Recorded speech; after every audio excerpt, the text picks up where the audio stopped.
Is our second lecture on this series on water chemistry, and today we will discuss about how to measure hardness of water. And in the last lecture I have told you that how we classify water as hard or soft. So depending upon the values of hardness, we can tell that whether the water is a hard water or it is a soft water. Now, as we have discussed in the last lecture also, and I have told you that units of hardness, they are very important to know, and just for that sake we will again repeat that what are the definitions of various types of units. As you have seen in the previous lecture, parts per million is defined as 1 milligram per liter of calcium carbonate. And if we do not define this metal ion, say calcium carbonate, and we simply say 1 milligram per liter, that means that unit will be called as American degree. So milligram per liter, if it is expressed in terms of milligram per liter only without mentioning calcium carbonate, then it will be called as American degree. But if we mention calcium carbonate, 1 milligram per liter of calcium carbonate means 1 ppm, 1 parts per million. Then we have defined grains per gallon, GPG, and you know 1 grain is equal to 64.8 milligrams of calcium carbonate. And here when we calculate grains per gallon, then gallon is taken as 3.79 liters, which is a US gallon. So 1 grain per gallon means 64.8 milligrams of per 3.79 liters of water. So that will be our value for 1 grain per gallon, and this is equivalent to 17.118 parts per million. 17.118 ppm. Then we can also express it in terms of millimoles per liter, and this is equivalent to 100.09 milligrams per liter of calcium carbonate, or 40.08 milligrams per liter of calcium carbonate, calcium 2 plus ions. So on the basis of these values, we can even find out the relations between ppm, gpg and millimoles per liter. The next is degree of general hardness, and the degree of general hardness has same units as German degree. German degree is DH and this is DGH. And this is defined as general hardness or German degree as 10 milligrams per liter of calcium oxide. Here, please do remember this is calcium oxide, not calcium carbonate.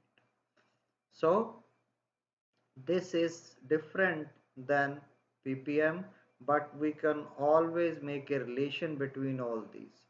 For example, GPG was 17.118 ppm, whereas degree of general hardness or German degree will be equivalent to 17.848 ppm, and this will be equal to 10 milligrams per liter of calcium oxide.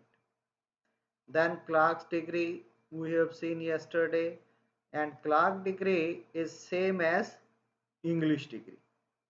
So Clark degree or English degree, they are same, and these are defined as 1 grain, that is 64.8 milligrams of calcium carbonate per imperial gallon.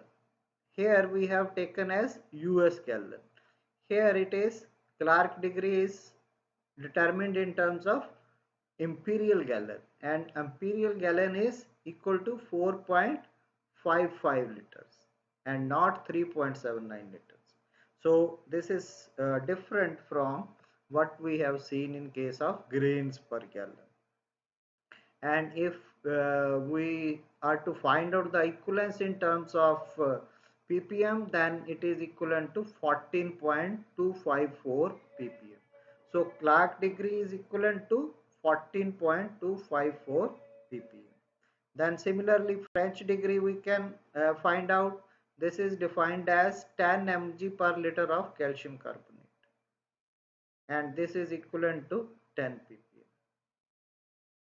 So these are the different types of units of hardness, and the relation between these can also be find out in terms of ppm. So we will discuss two important methods about determination of hardness in a given sample of water. One is Hanner's method and second is EDTA method. In India, we mostly find out the hardness through EDTA method, but this method is also important, and in some cases this method is also used to determine the hardness. So first is determination of temporary hardness. We know the temporary hardness is due to bicarbonates of calcium and magnesium. So calcium bicarbonate and magnesium bicarbonate, they are responsible for the temporary hardness. So that means in order to determine the temporary hardness, we are to find out that how much of these two is present in a given sample of water. And as you know that temporary hardness can be removed on boiling, right? Now, when a sample of water which is hard, uh, say it is temporarily hard, then when it is boiled, what happens is that this calcium bicarbonate is converted into calcium carbonate with the elimination of water and carbon dioxide. So water and carbon dioxide goes to atmosphere, and calcium carbonate is precipitated out. Similarly, if hardness is due to magnesium bicarbonate, then on boiling this will be converted into magnesium hydroxide and carbon dioxide will be removed, and it will go to the atmosphere. So that means this also gets precipitated. So if uh, these precipitates, we can find out quantitatively that how much of these have been formed. We can calculate that how much is the temporary hardness in that sample. So what we do is first we take a specific quantity of the water sample without boiling, right? And the simple water sample which we think is having temporary hardness, that is taken, a fixed quantity of that sample is taken in the flask, and by adding some 2-3 drops of indicator, and indicator used here is methyl orange indicator, and that sample is titrated against some acid, say dilute HCl, because this will act as a base bicarbonate. So we can neutralize this with the HCl. So we will titrate it, and we will find out the volume of acid used to neutralize the presence of bicarbonates in that sample.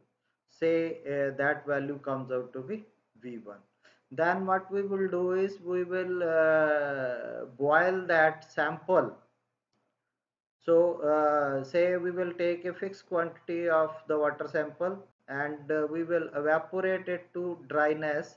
Then after evaporating to dryness, we will be left only with calcium carbonate. So we will be knowing the value of calcium carbonate present in that then by fixed quantities of sample of this precipitate, we can again titrate it against acid, and we can find out the volume of acid used.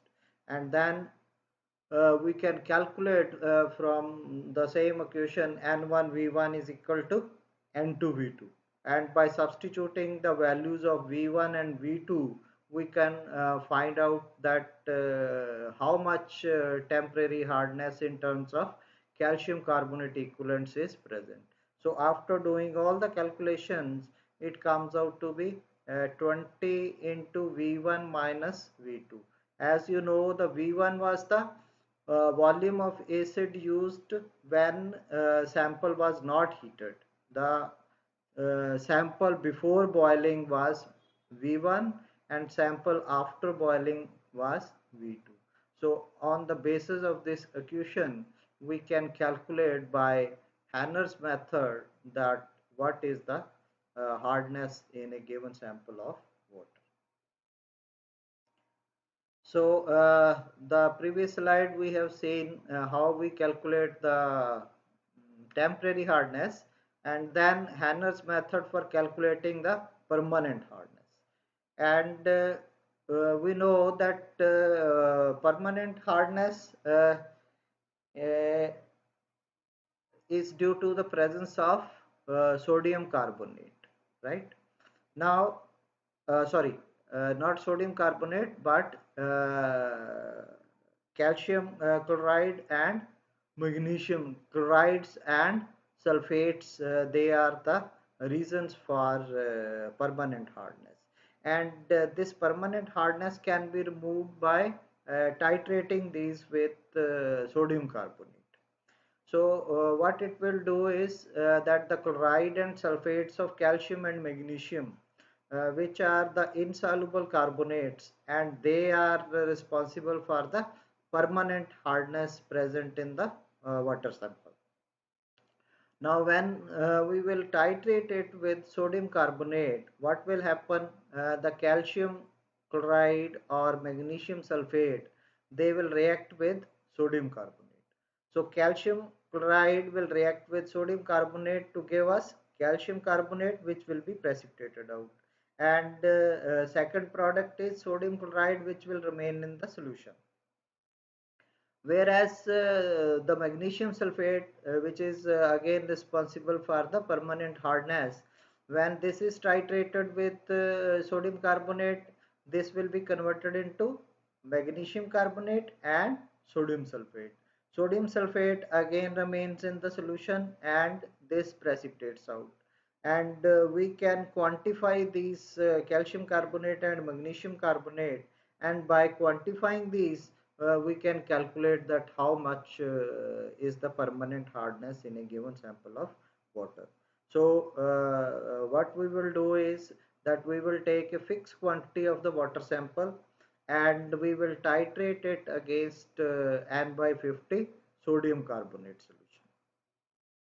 And then we will boil for 15 minutes, cool the solution. And because by boiling for 15 minutes, what will happen, all the temporary hardness that will be that is bicarbonates, they will also be converted into calcium carbonate and magnesium carbonate, and all temporary hardness will be removed, and we will be able to do the test for permanent hardness only. Then we will filter all the precipitate formed due to precipitation of these carbonates, and that filtrate, then these precipitates, they will be again filtered and weighed. Then we will titrate the washings against unused sodium carbonate present in the sample. So by substituting the values of unused sodium carbonate against HCl and used sodium carbonate, we can calculate the amount of calcium carbonate and magnesium carbonate present. We can calculate like this, that we have taken say 50, n by 50 sodium carbonate and 50 ml of water sample. The volume of this used is equal to 50 ml we have taken, and V1 V has been used. So volume of n by 50 sodium carbonate used will be 50 minus V. So on the basis of this, we can calculate the strength of permanent hardness in terms of calcium carbonate equivalent through same equation, N1V1 is equal to N2V2. So by substituting the values of various quantities, we can calculate the strength of permanent hardness. So permanent hardness comes out to be 20 into 50 minus V, which is the volume of sodium carbonate used for removing permanent hardness in 50 ml of water sample. So you can see the difference between determination of temporary hardness and permanent hardness. In temporary hardness, the equation was 20 into V minus V2. Here it is 50 minus V. So by knowing this value of V in case of permanent hardness, V is the volume of sodium carbonate which has been unused during the titration. So by knowing this value, we can calculate the permanent hardness by Hanner's method. Then the most important method for determination of hardness we use is EDTA method. Now EDTA is ethylene diamine tetraacetic acid. So we use sodium salt of EDTA for these titrations, and this is the structure for EDTA: ethylene diamine tetraacetic acid, and two of the protons of carboxylic acid, they are replaced by sodium ions. So disodium EDTA is used. Ethylene diamine tetraacetic acid disodium is used as a complex for determination of hardness in a given sample of water.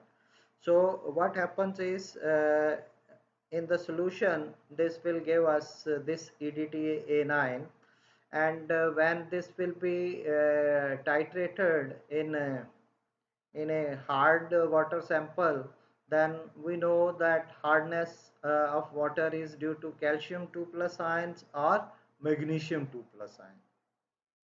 And these calcium 2 plus ions or magnesium 2 plus ions, they interact with this EDTA anion, and a complex of EDTA will be formed with calcium ions and magnesium ions like this. So here the lone pair present on nitrogen and this carboxylate anion, both they are used up in formation of this complex. So this will act as a tetradentate ligand, and these a bond transition bond will be formed with calcium and magnesium ions, and we will get an EDTA complex of this type, where M is either calcium or magnesium. And on the basis of this complex, we can find out that how much calcium ions or magnesium ions they were present in the water, and we can find out the hardness of the water. Now the principle of this EDTA method is that here we use Eriochrome black tea as the indicator. Eriochrome black tea is sodium 1 hydroxy 2 naphthyl azo 6 nitro 2 naphthol 4 sulfonate, and this is having this structure. if you see this, this is a diazo compound, and the lone pairs present on nitrogen, as well as ionization of these phenolic OH is also possible. So this ionic nature of these phenolic OH and these nitrogens, they will form a complex with the calcium and magnesium ions. So iriochrome black tea indicator, this will form a unstable complex with calcium and magnesium ions. So as I have told you that this iriochrome black tea is a complex organic compound having two ionizable phenolic hydrogen atoms. So these are the two ionizable phenolic hydrogen atoms, and they will be responsible along with this nitrogen to form a complex with this calcium and magnesium ions.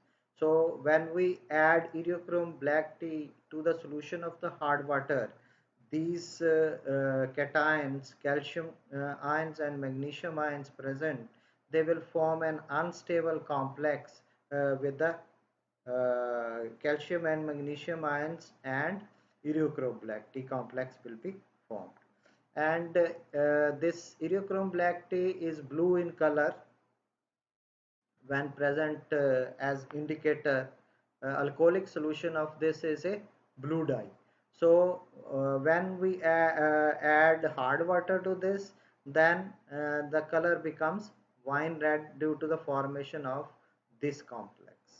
And when we titrate this complex with EDTA, and at the end point, when the with the last drop the EDTA color is more, then the solution changes from wine red to. So that is why the end point is the change in color from wine red to, when excess drop of EDTA is added. And this endpoint tells us about the use of utilization of excess EDTA at that point in neutralization with calcium and magnesium ions. Now, how this experiment is done? First, we standardize the EDTA solution with a standard sample of hard water. Standard hard water sample is taken, and then we titrate it against EDTA by using this complex, and let the endpoint in all the volumetric titration which will we will do will be always same. Endpoint will be wine red to blue. So say the volume comes out to be V1 when we use standard hard water. Then we take unknown hard water whose hardness is not known. Then again we titrate just like what we have done in the first step against EDTA. Then say the volume comes out to be V2, and then we will titrate for permanent hardness.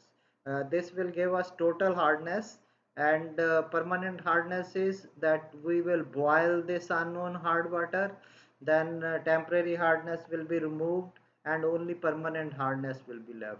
And then again the insoluble calcium carbonate and magnesium hydroxide, which are formed by reaction with calcium chloride and magnesium sulfate. This precipitates, they will be washed, then we will collect the filtrate and washings. Then we will make up the volume of this precipitate to 250, and we will use 50 ml of the boiled water, and do the same thing what we have done in this first experiment, and let this volume will be V3. So V3 is for permanent hardness, V2 is for total hardness, and this is for standardization of the hard water. And then we will calculate the amount of permanent hardness, total hardness and temporary hardness on the basis of same equation that N1 V1 is equal to N2 V2 for each titration. So 1 ml EDTA in case of standard was V1 and V2 was for total hardness. Then total hardness we can calculate. This comes out to be V2 upon V1 into 1000 in terms of ppm. Then we have done the third experiment for permanent hardness, and you have seen the volume used in permanent hardness was V3, and permanent hardness comes out to be V3 divided by V1. V1 was for the standard water sample which we have taken. So permanent hardness comes out to be V3 upon V1 into 1000 ppm. And we know that if we subtract total hardness, permanent hardness from total hardness, it will give us the value of temporary hardness.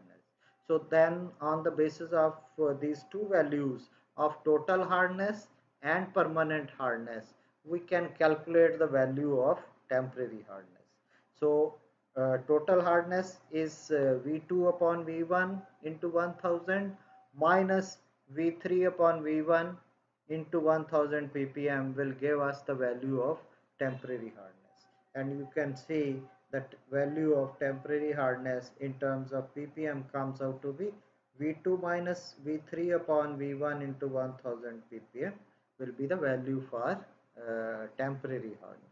So on the basis of these titrations, we can calculate all types of hardness: total hardness, permanent hardness and temporary hardness. And the EDTA method, as I have told you, is preferred over other methods because of its greater accuracy, and this is very convenient, and the procedure is very rapid. So we can very rapidly calculate all the three values by this method. So on these calculations, now we will do some numerical problems, and we will try to solve these numerical problems. So for example, first problem is that a water sample contains 230 milligrams of calcium sulfate per liter, and we are to calculate the hardness in terms of calcium carbonate equivalent. Now we know that sulfates, they are responsible for permanent hardness, right? Now calcium sulfate, that means is equal to calcium carbonate, because when this will be reacted with sodium carbonate, this will be converted into calcium carbonate, and magnesium sulfate or calcium sulfate will also be formed. So you calculate the molecular weight of this calcium sulfate. This comes out to be 136 grams per mole, whereas calcium carbonate is 100 grams per mole. So that means 136 milligrams per liter of calcium sulfate is equal to 100 milligrams per liter of calcium carbonate equivalent, because we are to calculate hardness in terms of calcium carbonate equivalent. And you can see over here our sample contains 238 milligrams. So that means if our sample contains 136 milligrams of calcium sulfate, that will be equivalent to 100 milligrams of calcium carbonate. And if it is 1 milligram, that means 100 by 136.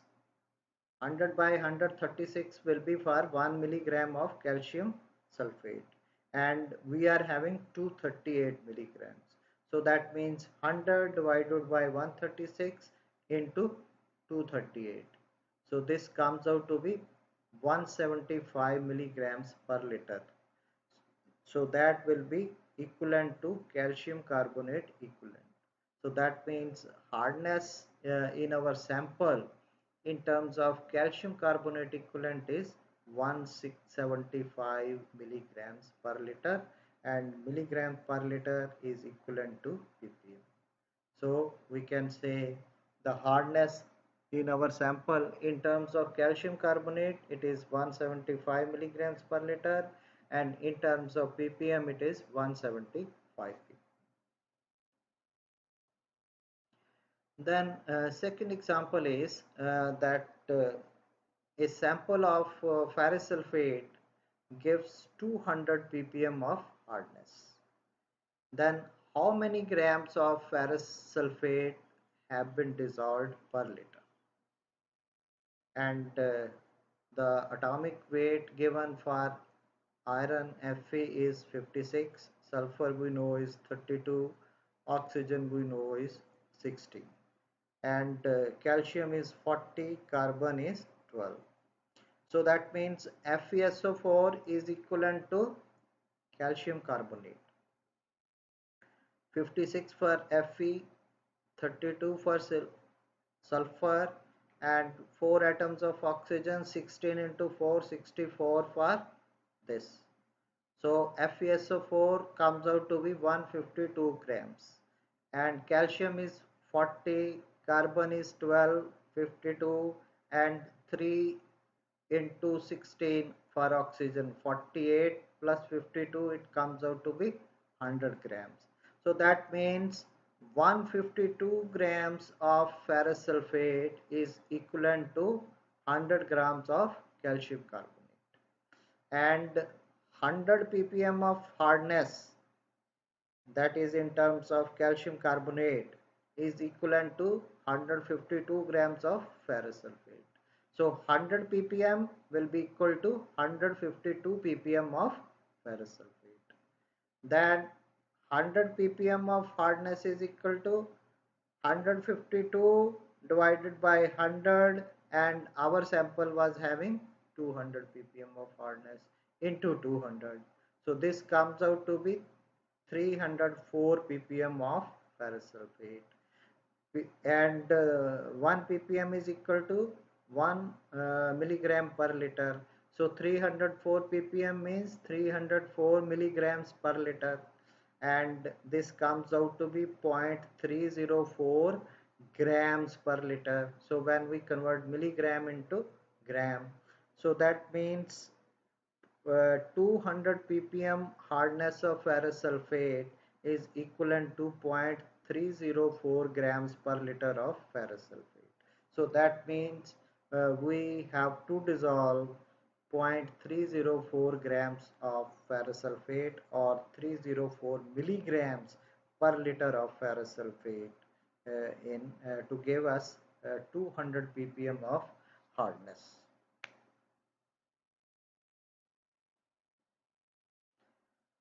Then third example is calculate the total hardness of water containing 14.6 milligrams per liter of magnesium bicarbonate, 19 milligrams per liter of magnesium chloride, 18 milligrams per liter of magnesium sulfate, and 22.2 milligrams per liter of calcium chloride.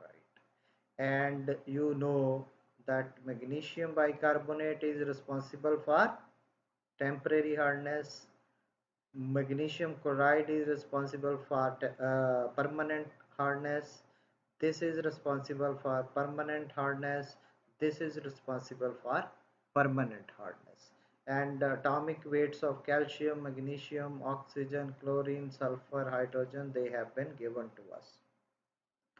So on the basis of this, the first one is magnesium bicarbonate, and amount given is 14.6 milligrams per liter, and that we know that 100 grams of calcium carbonate will be equivalent to 146 grams of magnesium bicarbonate. If you substitute the value of magnesium is 24, hydrogen is 1, carbon is 12, oxygen is 16 into 3, 48, 49, and 12, this one 61, 61 into 2, 122 plus 24, it comes out to be 146, and that 146 is equivalent to 100 ppm of 146 ppm of magnesium bicarbonate is equivalent to 100 ppm of calcium carbonate, because calcium carbonate we have done in first two examples, it is molecular weight or equivalent weight is 100. So 100 by 146 is the multiplication factor. You multiply this with 14.6 which is present in our sample, then we will get the value of calcium carbonate equivalent for magnesium bicarbonate, and this comes out to be 10 milligrams per liter. Similarly, we will calculate the calcium carbonate equivalent for all these three. If you calculate for magnesium chloride, magnesium, here magnesium is given 24, chlorine is given 35.5, 35.5, chlorine is twice 35.5 into 2, 71, 71 and 24, it comes out to be 95, right? So 100 is for calcium carbonate divided by magnesium chloride concentration, that is 95. 100 by 95 will be our multiplication factor for the value which has been given for magnesium chloride, that is 90 milligram. So 19 milligram into 100 by 95 will give us the calcium carbonate equivalent for magnesium chloride, and this comes out to be 20 milligrams per liter.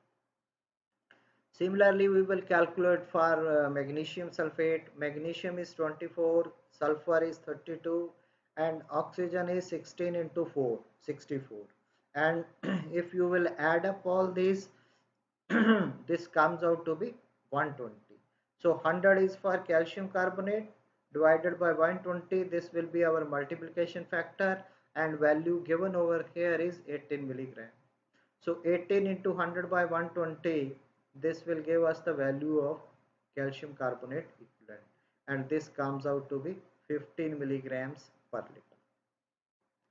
Similarly, for calcium chloride, calcium we know is 40, chloride is 35.5 into 2, 71, 71 and 40, it comes out to be 111. So 100 is for calcium carbonate, 111 is for calcium chloride. So this comes out to be our multiplication factor, and the value given in the sample is 22.2. 22.2 into 100 by 111, this will give us the value for calcium carbonate equivalent, and this comes out to be 20 milligrams per liter. So that means the total hardness is this hardness due to this plus this plus this plus this. So in terms of calcium carbonate equivalent, 10 milligram plus 20 milligram plus 15 milligram plus 20 milligram. So this will be the value of total hardness, and when we add up all these, the value comes out to be 65 milligrams per liter. So 65 milligram per liter means 65 ppm. So this will be the total hardness of water containing these salts by this much of quantity. Then fourth numerical is that if a 10 ml of a water sample requires 10 ml of EDTA, then calculate its hardness. If this much of water sample is neutralized by say thus 10 ml of EDTA, then we have to calculate its hardness. Then 20 ml of calcium chloride solution whose strength is equal to 1.75 grams of calcium carbonate per liter, this required 30 ml of EDTA solution. So on the basis of these values, we have to calculate the hardness. Now first is standardization of EDTA solution, what we have done in the procedure. So what has been given is the 1.75 grams of calcium carbonate per liter. This required 30 ml of EDTA solution. So that means 1 liter of standard hard water contains 1.75 grams of calcium carbonate, and 1 ml will contain 1.75 milligrams. If we convert 1 liter into 1 milliliter divided by 1000, so this comes out to be 1.75 milligrams of calcium carbonate. Now this requires 30 ml EDTA solution, and this 30 ml EDTA solution is equivalent to 20 ml calcium chloride solution. Calcium chloride solution means hard water, calcium chloride.